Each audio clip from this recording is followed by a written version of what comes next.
Le viol est un crime, non à l'indulgence, pas une de plus. Près de 50 000 personnes ont défilé dans les rues de Paris ce samedi, à l'appel du collectif Nous Toutes pour dire stop aux violences sexistes et sexuelles et aux féminicides.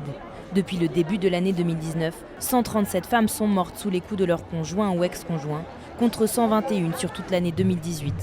Face à ce constat édifiant, les associations demandent plus de moyens et des politiques publiques adaptées. Nous voulons des mesures concrètes, des mesures qui soient financées également et des mesures qui soient également appliquées. Par exemple, les dispositifs de protection des femmes victimes de violences conjugales sont insuffisamment déployés partout en France, comme les ordonnances de protection ou les téléphones grand danger. Et là aussi, il faut passer à la vitesse supérieure.